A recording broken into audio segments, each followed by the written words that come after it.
छोटे से गांव में एक रोशनी नाम की लड़की रहती थी जो अपनी माँ के साथ रहा करती थी।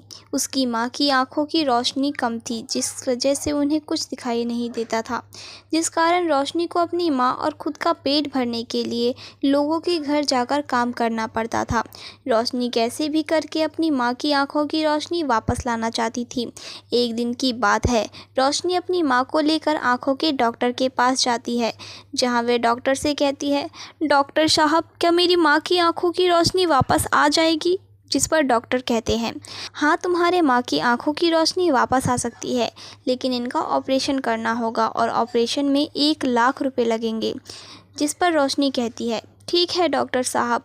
तभी उसकी माँ रोशनी से कहती है, पर बेटा, हम 1 लाख रुपए कहाँ से लाएंगे? हम तो बहुत गरीब हैं। जिस पर रोशनी कहती है, माँ, मैं सब संभाल लूँगी।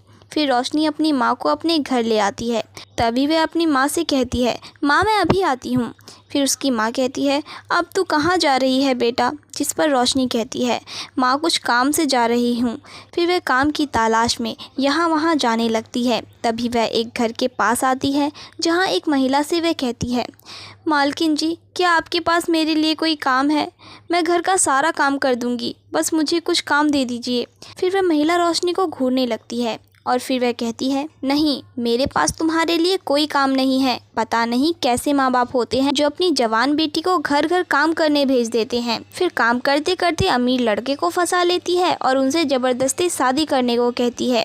जिस पर रोशनी कहती है, मेम साहब, आप पढ़ी लिखी लगती हो और आप एक औरत होकर एक लड़की के बारे में ऐसा कैसे कह सकती हो? हर लड़की की मजबूरी होती है काम करना, अपने शौक़ के लिए कोई भी काम नहीं करता।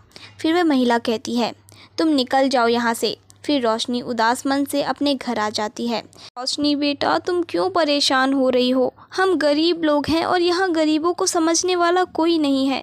जिस पर रोशनी कहती है, पर माँ, बिना कुछ देखे कोई किसी पर इतना घटिया इंजाम कैसे लगा सकता है? जिस पर उसकी माँ कहती है, बेटा, ये दुनिया ऐसी ही है। फिर रोशनी रोते हुए सो जाती है। अगली सुबह वह घर का सारा काम करके काम करने जा ही रही थी और अपनी माँ से कहती है, माँ, मैं काम करने जा रही हूँ, आप अपना ध्यान रखना। फिर वह काम करने चली जाती है। जहाँ पहुँचकर वह कहती है, आज तो मैं बहुत लेट हो गई हूँ, आज तो मेम साहब मुझे बहुत डांटेंगी। तभी वहाँ की मालकिन आती है, जो रोशनी से कहती है, अरे ओ रोशनी, आज तूने आने में इतनी देर क्यों लगाई? जिस पर रोशनी कहती है, मालकिन जी, अब से नहीं होगा, मैं कल से टाइम पर आऊँगी। जिस पर उसकी मालकिन कहती है, तेरा रोज़ रोज़ का यही ड्रामा है, हर रोज़ तू एक बहाने बनाती है। अब से तुझे काम पर आने की कोई ज़रूरत नहीं है, और ये ले इस महीने का हिसाब, और कल से यहाँ आना मत। जिस पर रोशनी कहती है, पर मेम साहब, आप मुझे काम से मत निकालिए, मुझे काम की बहुत ज़रूरत है, मुझे मत निकालिए। पर वह उसकी एक नहीं सुनती है और उसे काम से निकाल देती है। फिर रोशनी उदास मन से वहाँ से चली जाती है और दूसरी जगह काम ढूंढने लगती है। वह काम ढूंढते ढूंढते एक बहुत बड़े घर में पहुँच जाती है। जहाँ वह अंदर जाती है तो उसे एक अम्मा मिलती है, जो रोशनी से कहती है, क्या हुआ लड़की, तू यहाँ क्यों आई है? जिस पर रोशनी कहती है, मेम साहब, क्या आपके पास कोई काम है मेरे लिए? मैं घर का सारा काम कर लेती हूँ, मुझे काम दे दीजिए। जिस पर वह कहती है, ठीक है, मैं तुम्हें काम तो दे दूँगी, पर तुम्हें बहुत अच्छे से सफाई करनी होगी। अगर एक भी जगह गंदगी दिखी तो मैं उसी समय तुम्हें काम से निकाल दूँगी। जिस पर वह कहती है, नहीं, मैं बहुत अच्छे से सफाई करूँगी, आपको शिकायत का एक भी मौका नहीं दूँगी। जिस पर वह अम्मा कहती है, ठीक है, तो कल से काम पर आ जाना, और हाँ, तुम्हें एक भी छुट्टी नहीं मिलेगी। क्या तुम्हें मंजूर है? जिस पर रोशनी कहती है, हाँ मेम साहब, मैं काम करने को तैयार हूँ। रोशनी मन ही मन बहुत खुश होती है कि उसे एक काम मिल गया, और वह सोचती है, अच्छा हुआ मुझे काम मिल गया, अब मैं माँ का ऑपरेशन करवा पाऊँगी। फिर रोशनी खुशी खुशी अपने घर जाती है और अपनी माँ से कहती है, माँ, आपको पता है, मुझे एक बहुत ही बड़े घर में काम मिल गया है, अब मैं आपका ऑपरेशन बहुत जल्द करवा पाऊँगी। जिस पर उसकी माँ कहती है, मैं भी कैसी अभागन हूँ जो अपनी बेटी से काम करवा रही हूँ, इस उम्र में तो मुझे तेरी शादी करवानी चाहिए। जिस पर उसकी बेटी कहती है, माँ, आप फिर से शुरू हो गई, मैं आपको छोड़कर कहीं नहीं जाऊँगी। अभी आप खाना खा लीजिए, खाना खाने का समय हो गया है, आपको भूख भी लगी होगी ना, मैं अभी खाना बनाकर लेकर आती हूँ। फिर रोशनी खाना बनाकर अपनी माँ के लिए लाती है और फिर दोनों खाना खाकर सो जाते हैं।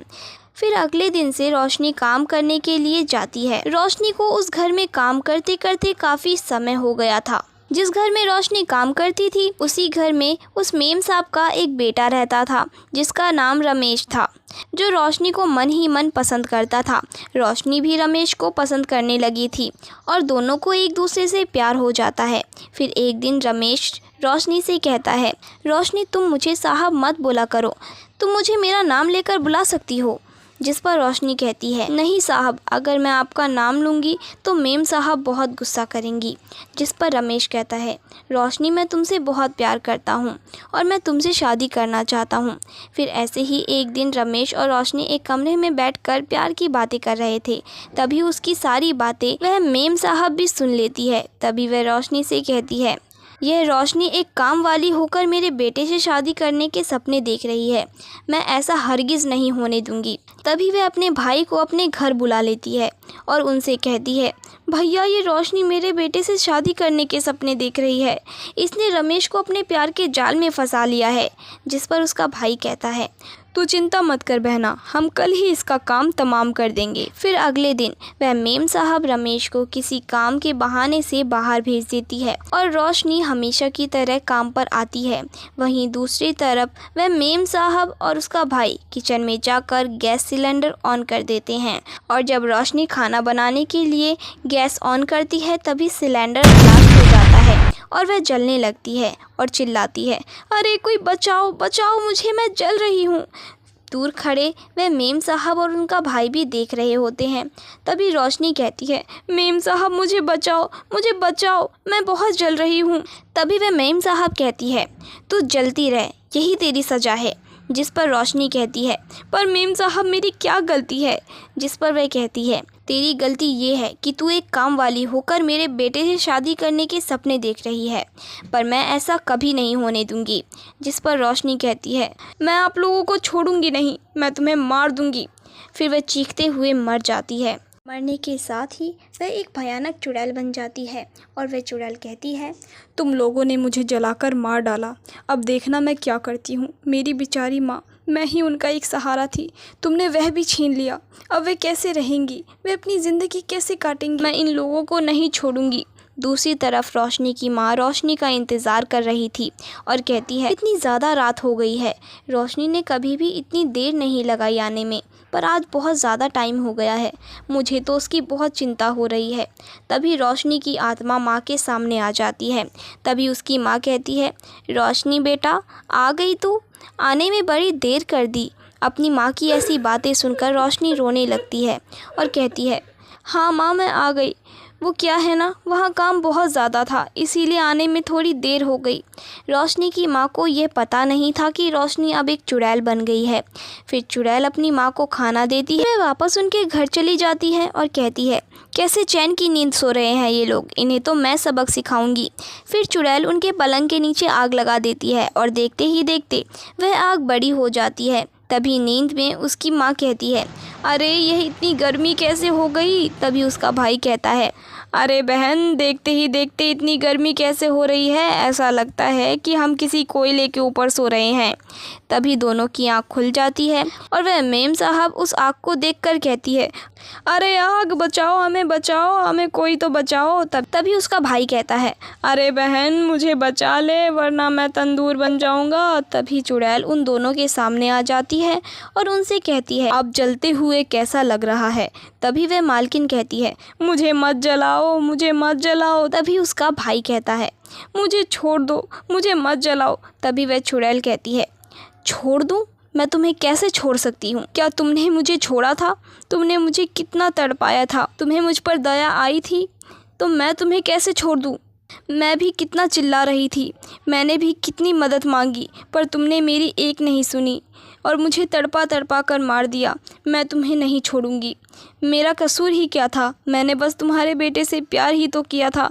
अगर तुम एक बार मुझसे कह देती तो मैं तुम्हारे बेटे की ज़िंदगी से चली जाती, पर तुम लोगों ने मुझे मार डाला। बताओ तुमने मेरे साथ ऐसा क्यों किया।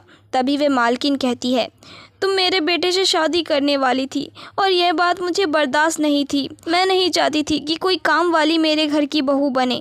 तभी रमेश वहां आ जाता है और वह उसकी सारी बातें सुन लेता है।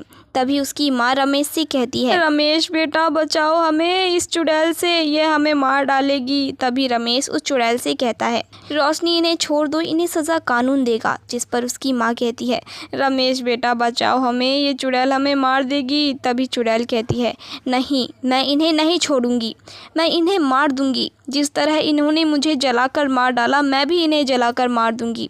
इन्हें मुझे मेरी माँ से दूर कर दिया और तुमसे भी दूर कर दिया, मैं छोड़ूंगी नहीं इन्हें।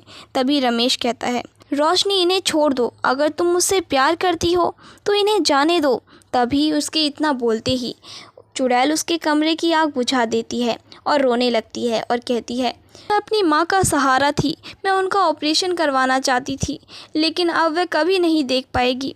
तभी रमेश कहता है, मैं करवाऊंगा तुम्हारी माँ का ऑपरेशन, मैं उनका ध्यान रखूंगा।